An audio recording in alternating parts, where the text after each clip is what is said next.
Si ça t'intéresse de le savoir, pendant des années, moi j'ai été en friendzone quand j'étais au lycée. J'étais complètement amoureux d'une demoiselle et elle ne m'aimait pas. Bon, voilà, c'est le principe de la friendzone, hein. Et c'est pas facile de bien le vivre.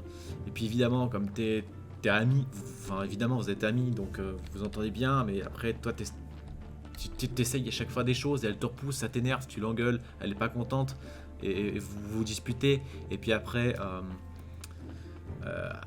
tu finis, enfin elle te manque, donc tu finis par re-être sympa, et du coup comme t'es re-sympa, et bien elle est vachement contente et elle est vachement avenante. Mais toi tu te dis comme elle est avenante, et bah peut-être qu'il y a une chance, alors que non, c'est juste que vous êtes amis et que du coup elle est contente et elle est rebelote, tu tends des trucs, elle te repousse, t'es pas content, et voilà, en boucle. C'est dur longtemps, hein, cette histoire, mais je m'en tire à bon compte parce que chez moi ça n'a duré que du coup 4 ans, 5 ans, parce qu'il y en a, des fois ça dure une décennie, hein. J'ai fini par ne plus être amoureux quand je me suis rendu compte que, et c'est la vérité, c'était une personne très égoïste, peut-être même la seconde personne la plus égoïste que je connaisse. Et je dis pas ça par rapport au fait qu'elle refusait de m'aimer, ça n'a rien à voir, c'est pas de l'égoïsme, ça, c'est normal, j'ai envie de dire, on peut pas forcer ses sentiments, mais c'était quelqu'un de fondamentalement très égoïste. Euh, Par exemple, il y avait une autre amie à moi qui participait à un concours de beauté, et du coup, on était allé la voir pour, ne serait-ce que pour l'encourager. C'était une de nos meilleures amies, quoi, commun. Et puis au dernier moment, elle est pas venue tout simplement parce qu'en fait, ça ne l'intéressait pas. Mais, enfin, vas-y pour l'encourager, quoi. C'est important pour elle, tu y vas, quoi. Un peu de respect. Une autre fois aussi, elle avait dit qu'elle viendrait à un événement et puis au dernier moment elle est pas venue en disant non mais j'ai jamais dit que je viendrais parce que si j'avais dit que je viendrais je l'aurais noté dans mon agenda et que donc comme c'est pas écrit c'est que j'ai pas dit que je viendrais. Donc voilà, la personne qui refuse d'admettre qu'elle s'est plantée parce que elle s'était engagée et qu'elle avait juste pas noté et l'excuse bidon. Enfin voilà, ce genre de choses quoi. C'était très moyen. C'était vraiment une personne très égoïste. Mais je pense que les choses ont changé depuis le temps. Et puis elle a vécu pas mal de choses aussi qui sont assez terribles. Euh, mais enfin, en même temps, je dis ça, on était ados. Et quand on est ado, on est bourré de défauts. Hein, moi-même, j'étais un sale con, hein, on va dire ce qui est. J'ose espérer qu'aujourd'hui, je le suis beaucoup moins. Mais enfin voilà, j'avais de gros défauts. Et donc, ça va, pas de problème, je pardonne ce genre de choses. Même si depuis on se parle plus effectivement après une petite embrouille, mais c'est pas que depuis je suis embrouillé avec elle, c'est juste que depuis j'en sais rien, on n'a jamais repris contact et puis aujourd'hui il va reprendre contact avec quelqu'un que t'as pas vu depuis 10 ans, c'est peut-être un petit peu compliqué, non? Enfin voilà, c'est chacun sa vie quoi à un moment donné. En vrai c'est assez dur et je le dis pas mais je parle avec elle et vu que que je pas qu'elle culpabilise, je lui dis pas. Mais alors attends, c'est pas français, excuse-moi. Pourtant ça m'intéresse ce que tu dis. Alors, en vrai c'est assez dur et je le dis pas, mais je parle avec elle et vu que je veux pas qu'elle culpabilise, je lui dis pas. D'accord, mais du coup tu ne t'es pas pris un râteau dans ce cas si jamais tu ne lui as pas dit. Techniquement, ça me détruit de la voir en face de moi. Ouais.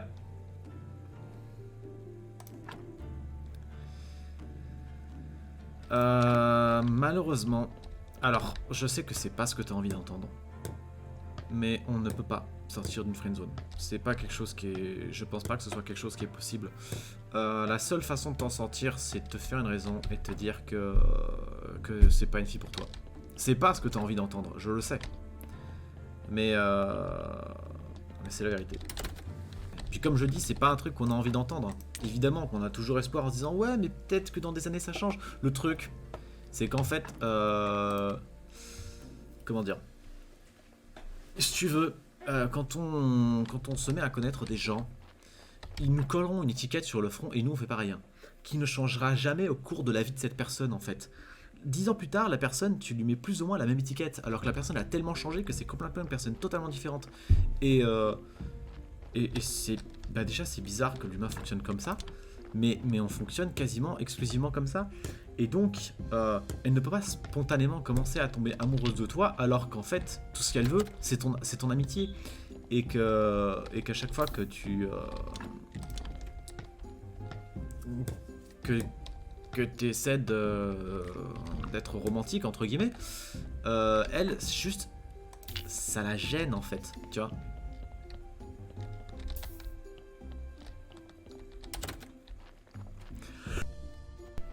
Donc basiquement, en fait, si tu veux une copine, faudrait que ce soit une nouvelle personne. Une personne qui d'emblée va voir en toi un partenaire potentiel, en fait, entre guillemets. Avec une étiquette comme ça dès le début, enfin voilà. En fait, basiquement, si tu veux sortir avec quelqu'un, il faut que ce soit une personne que tu connaisses depuis moins d'un mois. C'est-à-dire que passé un mois, tu vas vraiment tomber dans la catégorie ami et tu resteras ami. C'est pas de sa faute, elle veut pas tellement car son mec est parti du jour au lendemain il y a 5 ans. Attends quoi? C'est pas de sa faute, elle veut pas tellement car son mec est parti du jour au lendemain il y a 5 ans. Ouais, mais là, enfin, c'est d'accord, c'est pas cool pour elle, mais à un moment donné, faut qu'elle se fasse une raison, quoi. Faut grandir un peu dans la vie. Je dis pas que c'est marrant. Ce que je dis, c'est que c'était il y a 5 ans, quoi. Faut qu'elle s'en remette. Surtout qu'en plus, si c'était il y a 5 ans, c'est que ça doit faire un moment. Donc déjà, faut s'en remettre. Et ensuite, c'est une relation qui a duré combien de temps? Parce que si ça a duré 10 ans, je veux bien, c'est chaud. Mais si ça a duré 2 ans, alors ça veut dire que là, on a doublé le temps de sa relation depuis, en fait. Et elle n'arrive pas à oublier. Bah évidemment, elle idéalise du coup, mais même, enfin, on vit tous des choses qui sont pas drôles. Si ça nous bloque dans la vie, on n'est pas sorti de l'auberge. Et puis j'ai envie de dire, passe ton chemin. Si jamais t'as une fille qui est complètement déséquilibrée comme ça, c'est pas parce qu'elle finira par se mettre avec toi qu'elle va spontanément devenir équilibrée. Quand quelqu'un est pas bien dans sa tête, c'est pas parce qu'elle va être avec quelqu'un qu'elle sera spontanément bien, elle restera pas bien. Le bonheur, c'est vraiment là-dedans, c'est pas autour de soi. Donc, et 1 an et demi. Attends, c'est tout? Ça va dire que là, on est sur 3 fois la durée du truc, quoi. À un moment donné, faut vraiment passer à autre chose. Hein. Vraiment, quoi. Et elle va faire quoi? Elle va faire toute sa vie, pas être avec quelqu'un sous prétexte qu'elle a eu une rupture d'une relation qui a duré 1 an et demi. Enfin, encore une fois, j'ai peut-être l'air un peu insensible en le disant. Mais faut se faire une raison, quoi.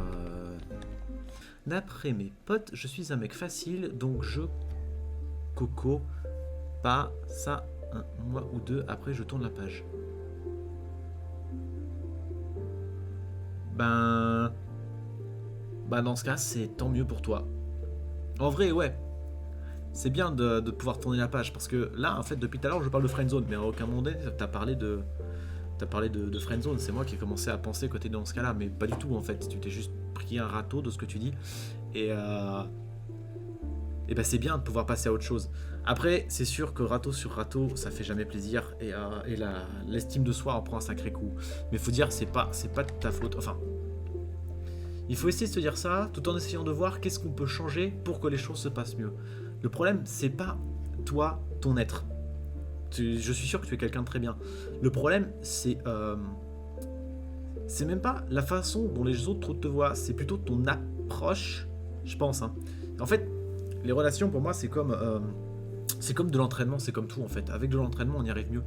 Et pour moi, sortir avec une fille, ça dépend vraiment de la façon dont on s'y prend.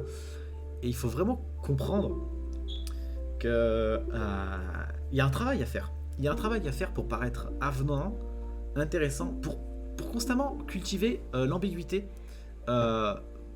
sexuelle, c'est le mot un peu fort, mais l'ambiguïté avec une personne. Mais limite, il faut qu'il y ait une petite tension sexuelle, en fait. Genre, il faut que tu sois vu comme un partenaire potentiel. À la rigueur, en faisant des blagues un petit peu, pas sous la ceinture spécialement, pas trop, peut-être une ou deux de temps en temps, mais enfin voilà, il faut pas être vu comme il est super marrant ce mec, ça peut être un super pote. Faut vraiment se transformer en partenaire potentiel, quoi. Et après, je sais pas, enfin voilà, il y a pas de recette magique, mais c'est l'entraînement, et à force de s'entraîner, on peut réussir à potentiellement finir par avoir quelqu'un. Et c'est terrible, en fait, je trouve. C'est terrible de devoir faire ça dans le monde dans lequel on vit, parce que moi j'ai pas envie de m'entraîner à devenir un dragueur, là où je voulais simplement, enfin, Parce que s'entraîner à ça, ça veut dire voir des filles. Mais moi, je voulais pas voir des filles. Je voulais trouver une personne et rester avec cette personne. Et du coup, devoir faire cette démarche, c'est c'est un peu comme... En fait, c'est un peu comme passer par plein d'entreprises avec des CV pour finalement être accepté dans une et d'avoir trouvé ta carrière et d'y rester, quoi. Euh, mais enfin, je sais, j'arrive pas à m'expliquer clairement. Mais je trouve vraiment que c'est une démarche bizarre de devoir s'entraîner autant pour finalement réussir à avoir une personne, de voir plein de monde pour avoir une personne, qui est finalement la personne que tu veux en fait, puisque après tu t'accoutumes évidemment de la personne, et puis tu fais avec. Hein. Le but, on ne change pas un verre cassé, on le répare. Enfin, concrètement, sauf si au-delà de toute respiration, si la relation est toxique, tout ça. Mais là, basiquement, ce que je dis, c'est on s'en accommode. Moi, je me suis pris 2 râteaux en 2 mois de temps. Ouais, donc ça va en fait. Globalement, tu t'en sors bien. Enfin, ce que je veux dire, c'est que du coup, t'es pas dans la friend zone et donc ça va. Tu peux bien vivre les choses parce que clairement, la friend zone, je le souhaite à personne, c'est une situation assez horrible. Mais du coup, ça va. Enfin, non, ça va pas. Ce que je veux dire, c'est ça pourrait clairement être pire. Tu pourrais être bloqué en fait. Là, en l'occurrence, c'est juste ton estime de toi qu'on a pris un sacré coup et les bouts évidemment de devoir de pas se concrétiser quelque chose que t'aurais voulu. C'est pas drôle, c'est clair que c'est pas drôle, mais heureusement ça pourrait être pire. En fait, c'est être un charreau jusqu'à trouver la bonne. Ouais, c'est ça, c'est exactement ça. Et je trouve ça un peu nul, en fait, de devoir en être là. Le truc, c'est qu'on vit un peu dans un monde qui nous laisse pas le choix, en fait. C'est comme ça que les choses marchent. Et j'aime pas. Et j'aime pas, mais c'est comme ça que ça marche. Et ça me plaît pas. À YouTube. Ah, je dis bonjour à YouTube et c'est un magnifique jour pour rire. C'est gentil de ta part de positiver. En tout cas, merci d'avoir partagé ton expérience avec nous. Ça m'a permis de me replonger un petit peu dans mon passé et de parler de choses que j'avais pas parlé depuis longtemps. Et si possible, d'avoir donné des conseils éventuellement. Alors, ça s'adresse pas à toi vu que t'étais pas dans la friend zone. Mais j'espère que ce que j'ai dit permettra de t'aider, ou le simple fait que t'aies parlé du coup de toi t'aide. C'est le but. Ça faisait longtemps que du coup j'avais pas vraiment discuté en fait avec un viewers. Et ça me fait plaisir. C'est vrai que la plupart du temps, en ce moment, ces derniers temps, beaucoup je joue 3 repères. Rejoignez sa signe et son triple repère temporel. Bam. En ce moment, ces derniers temps, enfin, je sais plus ce que j'ai dit, mais c'était n'importe quoi. Mais c'est vrai que ces derniers temps, j'ai pas vraiment eu beaucoup l'occasion de parler avec un viewer. C'est vrai que j'ai beaucoup joué de mon côté, et puis il n'y avait pas beaucoup de monde qui me regardait. Mais du coup, voilà, on a pu échanger un petit peu, et j'espère que ce que j'ai dit aura pu t'aider. Ça m'aide, tant mieux. Tant mieux, tant mieux. Ne serait-ce que d'en parler, j'espère que ça t'aide.